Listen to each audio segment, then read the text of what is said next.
Welcome to another episode of Times and Tides.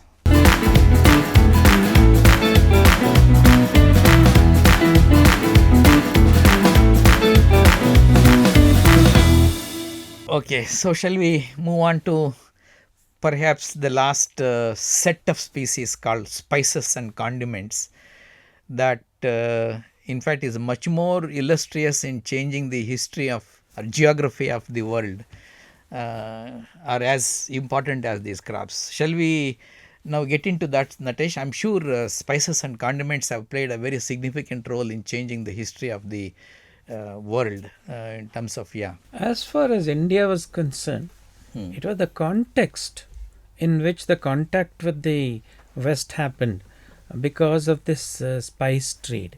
Everybody wanted pepper as an agent that could spice up literally their food.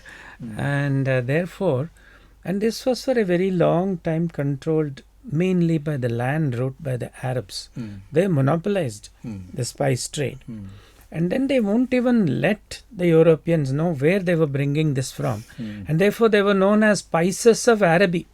Okay. India was not even mentioned. I mean, if you divulge this, then the Westerners, sitting would want to come and do it themselves. They would describe to them how difficult it is, how monsters are there in between, and how, I remember to have read a story of how Arabs used to explain as to where the cardamom and pepper comes from. The story goes like this. So they did not know about monsoons, India and all that. So the story told by Arabs is as follows. There are huge mountains in our area and there are huge birds as big as elephants in our area, and they are so big that they can take away even human beings and put into and butcher them into pieces. So we don't dare going there. However, the most brave among our youngsters, they do the following. They cut a goat or a sheep and throw it at some place. And when these birds go there to pick that meat from the goat or sheep, we run towards the base of that mountain. The fecal matter of these birds would have fallen there. We collect that, and that is this pepper. Now, people suspect apparently, can Europeans believe this? They didn't know that it is coming from which plant or where it is coming from. So, apparently they did believe. So, if you read early accounts of the descriptions of pepper in the West, you would be astounded at what all was passing for knowledge at that time. The descriptions themselves, it's absolute. That's another story which we can't really get into today, but it's the most amusing of stories about some of these plants. So the first to come to India as actually Vasco da Gama is actually for the spices, right? No, we should start with Columbus. In 1482 set sail to go to India.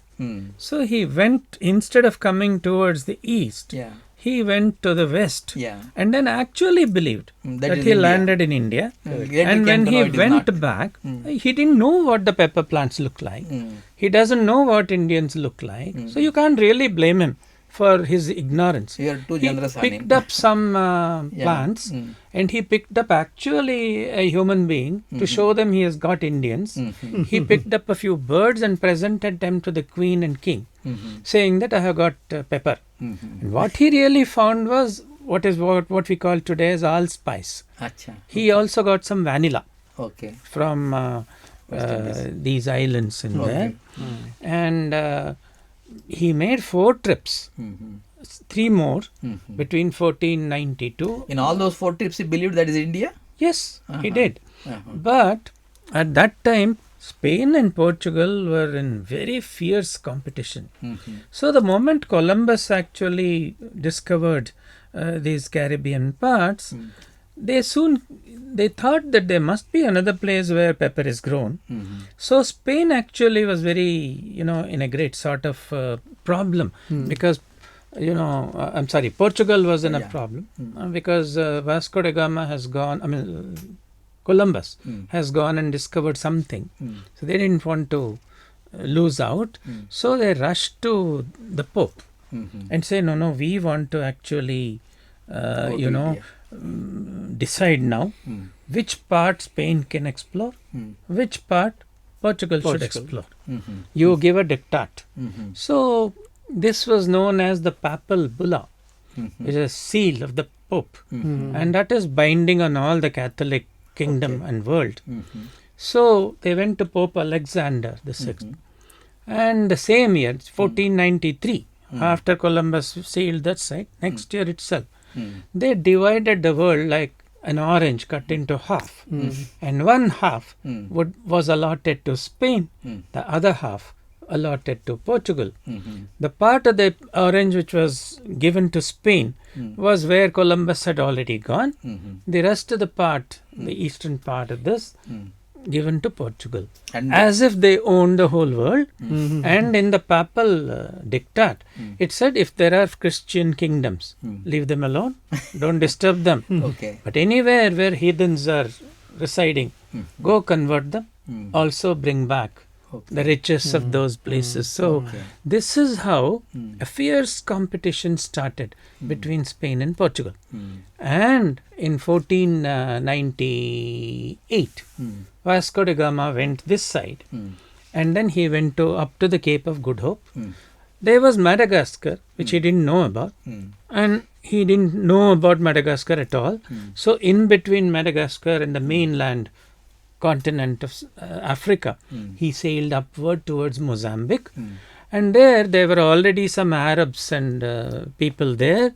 He bombarded their places, but they were also big traders and they were very powerful. They also retaliated in kind, and his ships were battered. And one of the Indian merchants there, Indians were already there, because trade between East African coast and western coast of India is very well established at that time. So one of the merchants, in fact the name Bania has come from this route. The people sitting under banyan trees and selling their wares are Banias.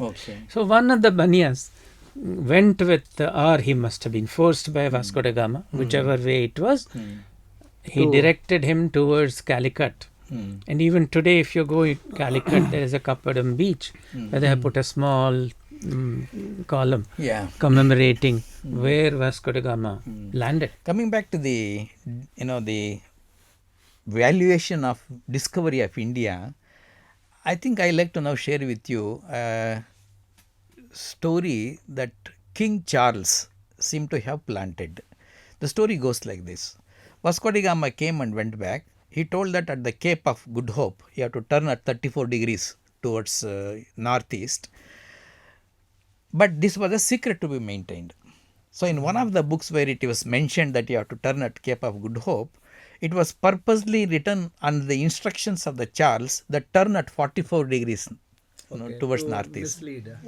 Hundreds of ships apparently went away towards Australia, lost their bearing because they went 10 degrees down and then turned towards northeast. They didn't hit the Indian coast. They went away into the Indian Ocean and then towards the Australian. One of the most well guarded secrets by Spanish, the British, the Portuguese, the Dutch, the major maritime forces, even the French, was guarding their maps. It was the most sought after thing at that time. That is how discovery of these plants has resulted in modified maps.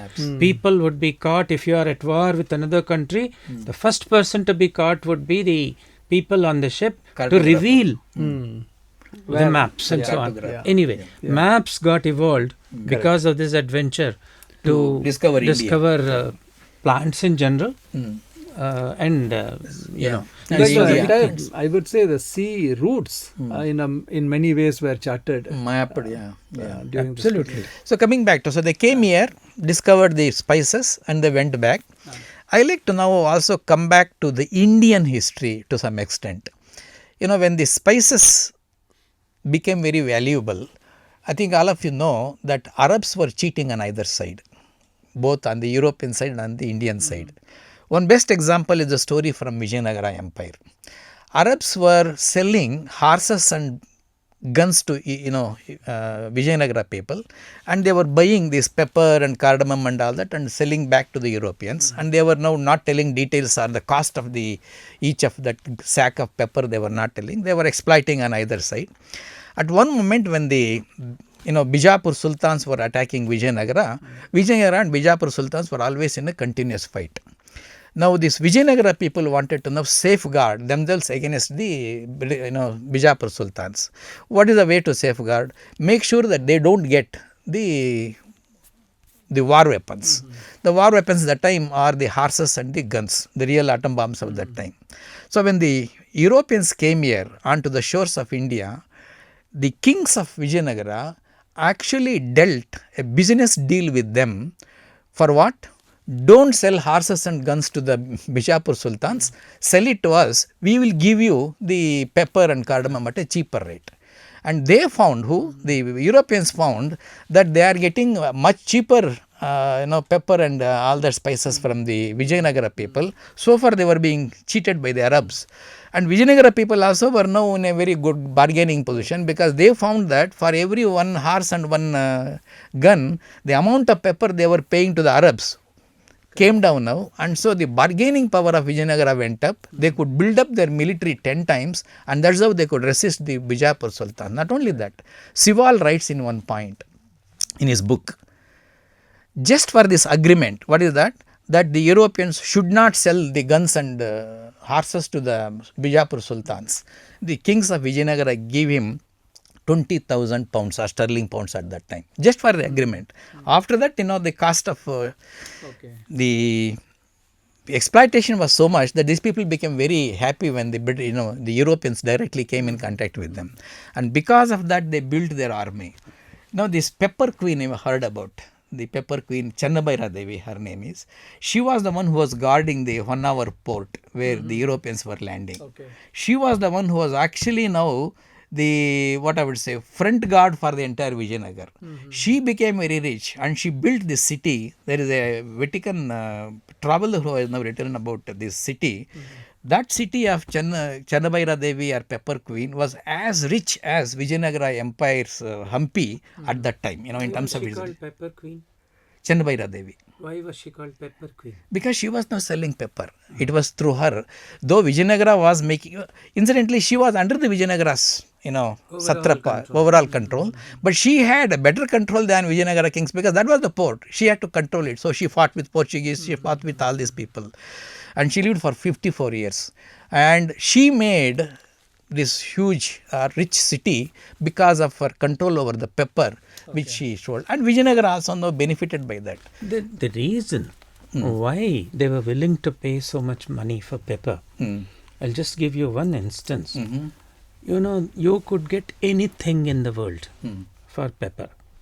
When Alaric the first invaded Rome in 410, he demanded 30,000 pounds of peppercorns along with gold and silver and jewelry. For what? For not ransacking and killing the population of Rome. So pepper was so important that you could get anything in the world for pepper or spices. When it was used only by the elite at that time in In fact, William Goldrimple, who wrote recently this book called Dalrymple, on this Golden Road, he writes very interesting thing. The Romans and Greeks were so much sold out for the taste of the pepper that they were ready to give anything. As a result, our people were now selling pepper and were getting gold from the Roman and the Greek people. The gold was so much being transported to India, and India was a golden sink for the entire empire of the West then.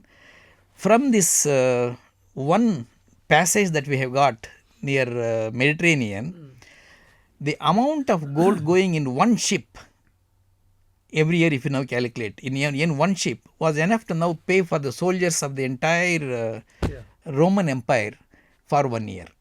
So I have a question to both of you. Why was, we can understand sugar, we can understand tea, we can understand about the opium and all of that. What was so attractive? What was so compelling? Just the taste buds of the Europeans wanting pepper, or was there a bigger or larger reason for seeking pepper. Just imagine, you don't have pepper. What kind of food would it be? It's so bland.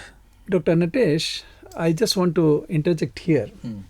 I have read somewhere that besides the taste buds, and as is told to remove the blandness of the food, pepper may have had a greater reason for being sought.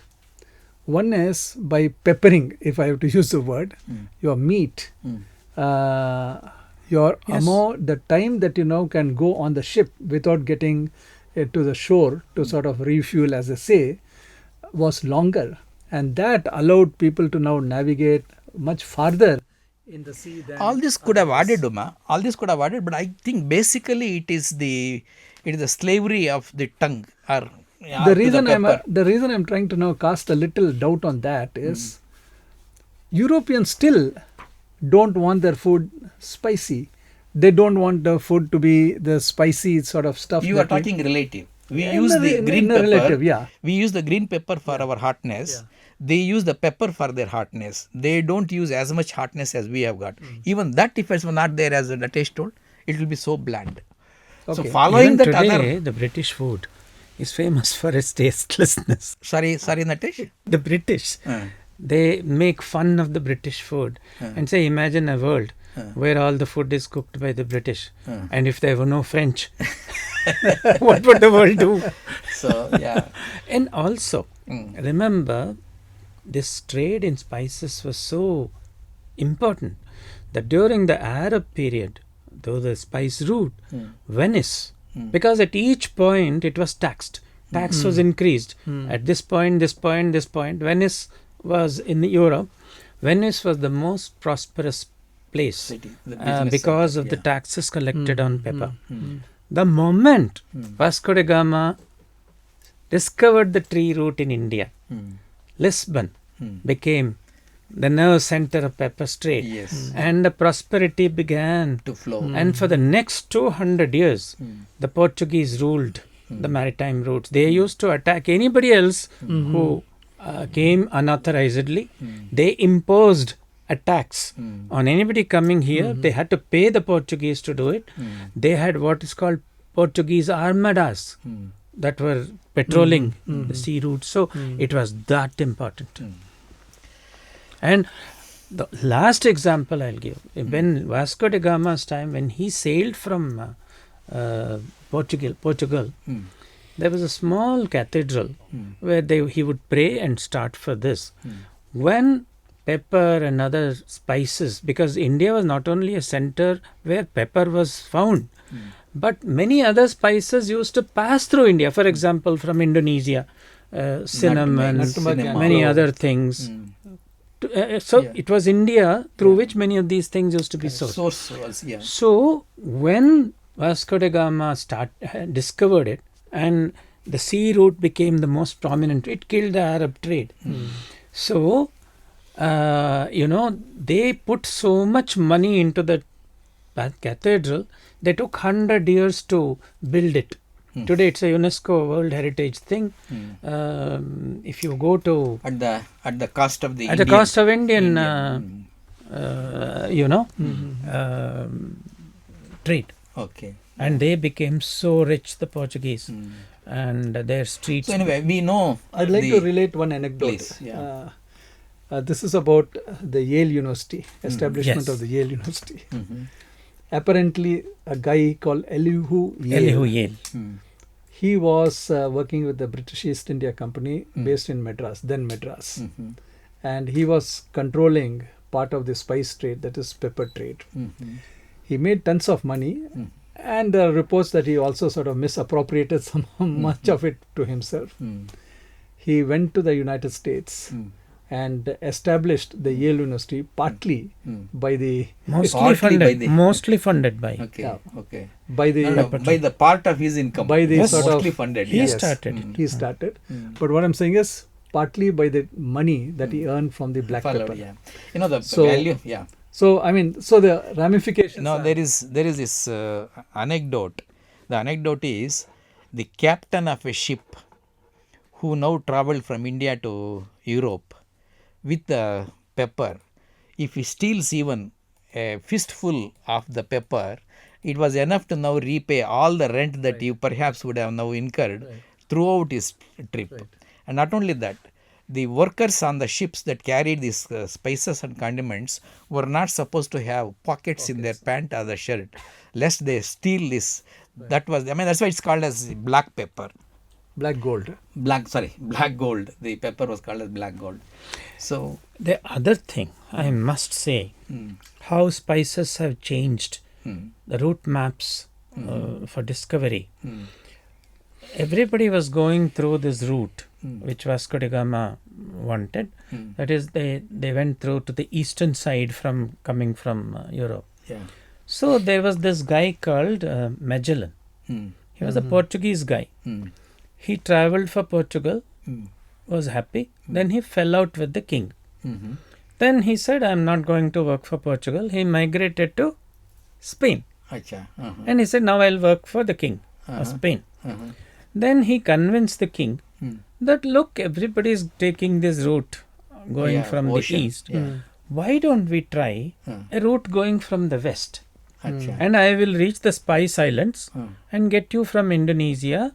And in the process, I would come back and bring prosperity to Spain. Okay. This was the first instance of a voyage round the world, Okay. right? Circumnavigation of the globe. I see. And this happened between 1519 and 1522. So he rewrote the map of Rewrote the map. Unfortunately, this guy Magellan perished Okay. en route. His second in command was actually a Spanish fellow, I see. Elcano. Okay. He completed it. The trip. And the next circumnavigation of the globe had to wait for 55 years more. Wow. All this because of the attraction of the spices. So maybe we will conclude on spices. In other words, we see that the Indian history changed because of the tongue that the Europeans had for the spices, especially pepper. We lost our independence because of this almost for 300 years to British. And then the maps were rewritten. The Indian kingdoms also now became, people for example say Krishnadevaraya is the king of Vijayanagara who brought Vijayanagara to the top. In fact, if you carefully analyze, it is because exactly at the time when Krishnadevaraya became the king, these Europeans came, he dealt with them, and so he could now gain all these political Pacific changes. Ocean, Ganesha, was discovered because of Magellan. He was the one who gave it the name Pacific. El Pacifico, the calm ocean. Okay. And he discovered a route through the south of Argentina. Indonesia and- Now it is known as Magellan's Pass. Okay. And So- all these sea routes, maritime routes, road routes, adventures, miseries, pleasures have been caused by All because of all the these spice. plants, including Yeah. spices. So We if have you given put- some examples. Yeah, if you put all the spices together, there are nutmegs and Many other cardamoms stories we and- could share, but and even sandalwood for that matter. The Europeans came for sandalwood also. One of the islands in the north of Australia was divided between Dutch and French to share the sandalwood there. Of course, though it didn't had as much oil had Indian sandalwood had anyway.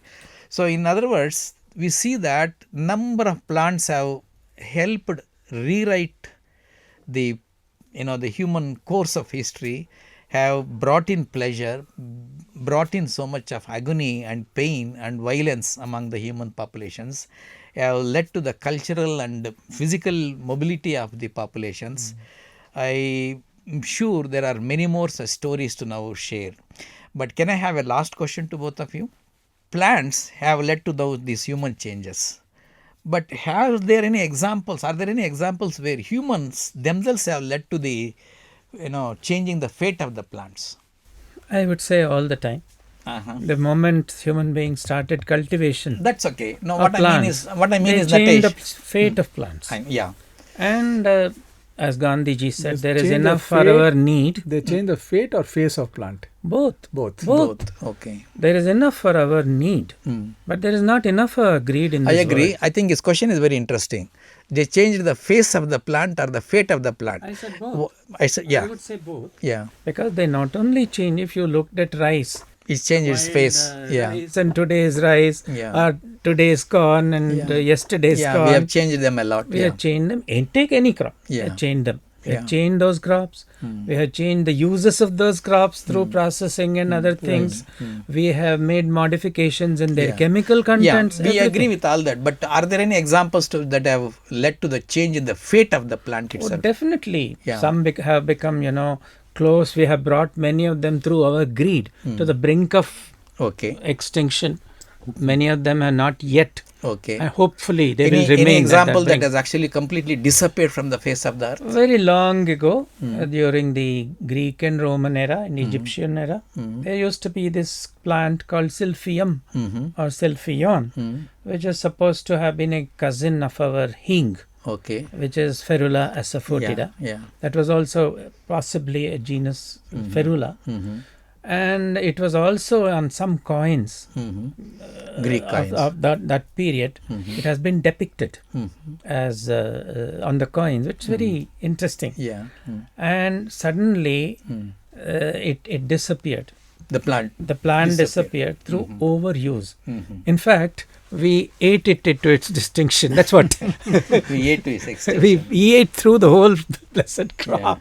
Yeah. And 2000 years ago, Yeah. it almost vanished. Vanished. And everybody thought it has become Okay. extinct. Okay. And that's what the whole belief was. Okay.